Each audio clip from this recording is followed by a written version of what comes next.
Welcome back to the Pristine Mega Projects channel. Let's dive right in. It's no secret that the US has been the center of innovation and advancement in technology for decades. However, the US seems to be backwards in train modernization. Why have Americans been deprived of the highest speed trains built so far? Compared to China and Japan, the US seems far behind in this race. But is America getting back in the competition? $220 billion worth of projects seem to say yes. Let's explore what the future holds in this fast-paced need for speed. Be sure to watch until the end for some really cool and beautiful hangouts at the Edge, the Vesel, and the Highline, which includes the highest outdoor sky deck in the Western Hemisphere. It's the most beautiful part of this video. Now, all aboard. The US is expected to bring major advancements to the future of passenger train systems.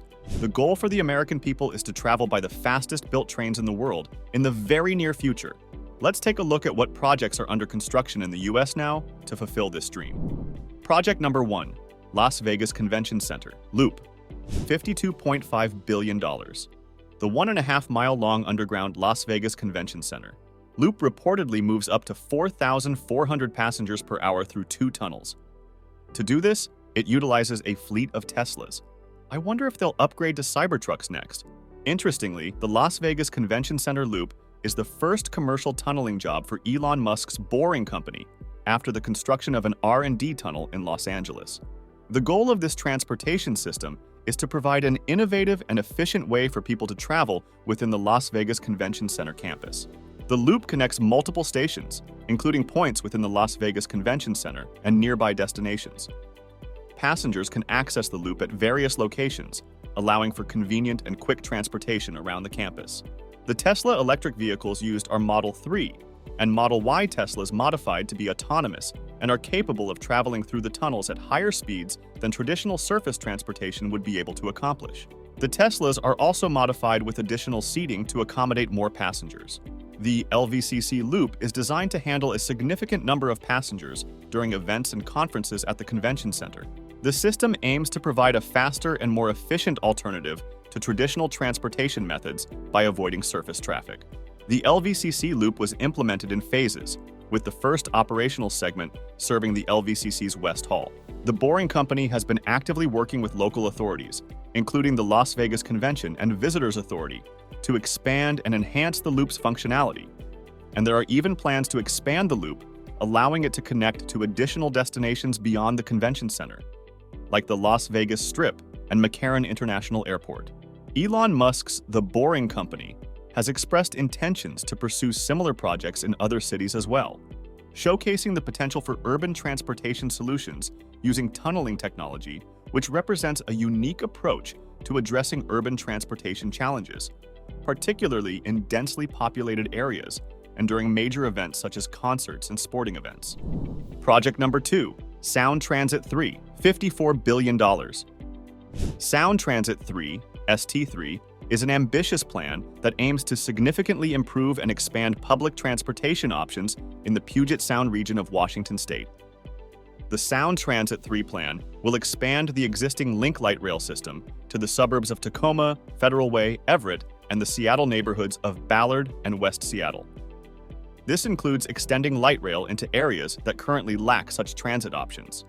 The expression Link Light Rail is a catchphrase for urbanist planners, but it succinctly sums up the vision, which is Think Big, Think Region, that embodies the Sound Transit 3 proposal, which was proposition number 1 on the ballot for the 3 affected counties, and the Seattle area voted in favor of the expansion in a narrow 54% margin. Sound Transit 3 is a long-term plan with multiple phases spanning several decades.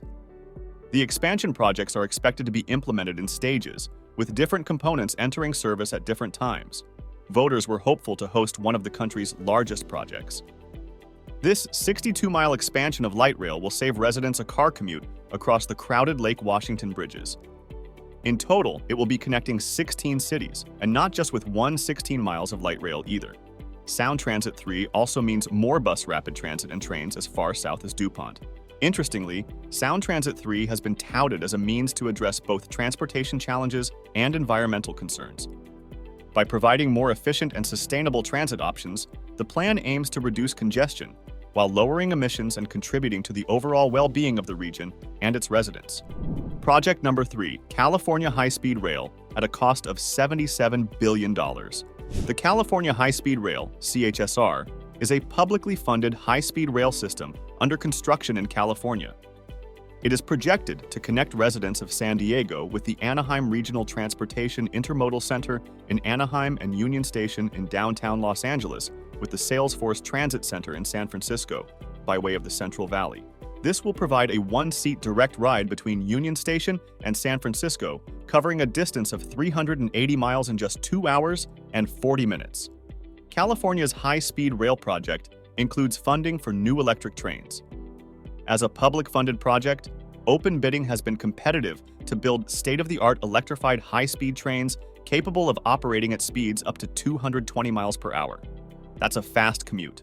This $77 billion contract will be funded in part by a federal grant through a federal and California state partnership.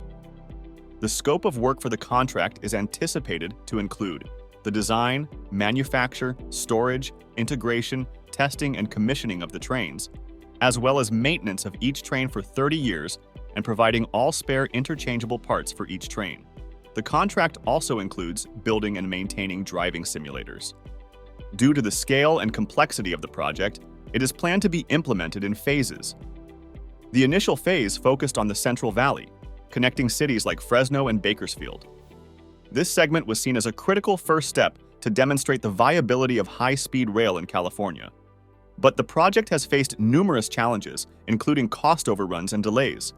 The estimated costs have increased over the years, leading to debates about its financial feasibility.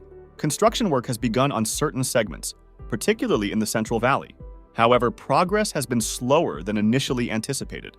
Considering that the planning for this project began 30 years ago, this could take a long time for us to actually see.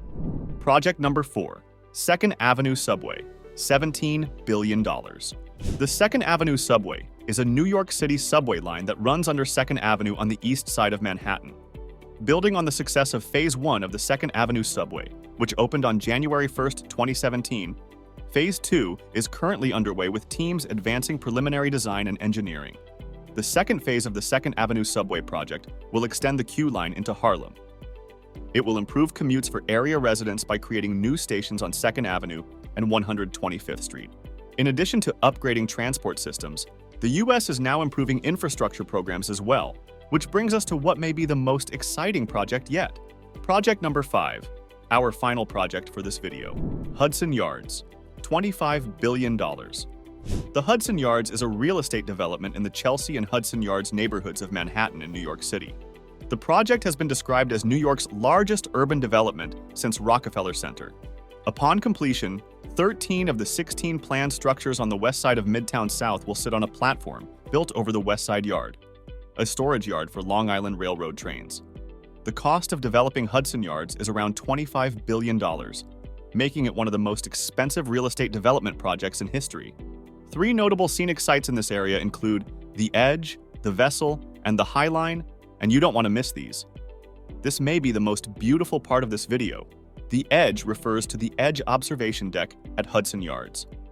The Edge is an outdoor observation deck located at 30 Hudson Yards, which is one of the towers in the Hudson Yards development on Manhattan's west side in New York City. The Edge boasts to be the highest outdoor sky deck in the Western Hemisphere. It offers breathtaking 360-degree views of New York City from its perch at 1,131 feet above ground level.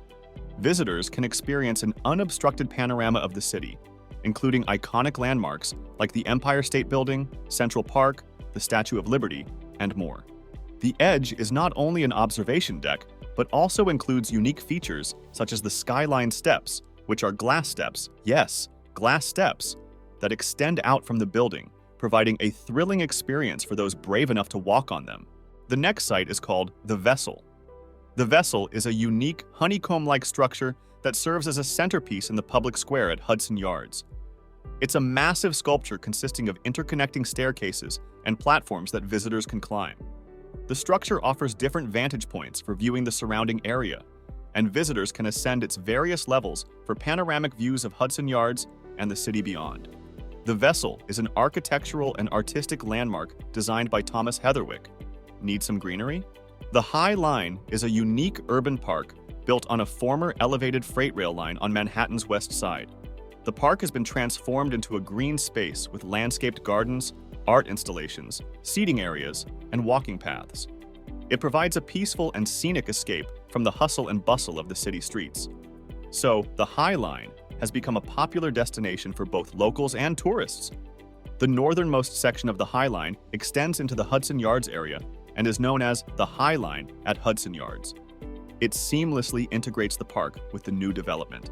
As visitors walk along this part of the Highline, they get a unique perspective on the modern architecture and urban design of Hudson Yards, creating a harmonious blend of green space and modern architecture in the heart of Manhattan. You can spend about 2 hours in the Hudson Yards area, although if you enter the Vesel or go up to the edge, you will need more time. To walk the entire Highline can take another 2 hours, but it's worth it for the views from the walkway. Drop a comment below with your thoughts. Thanks for watching, and I'll see you in the next video.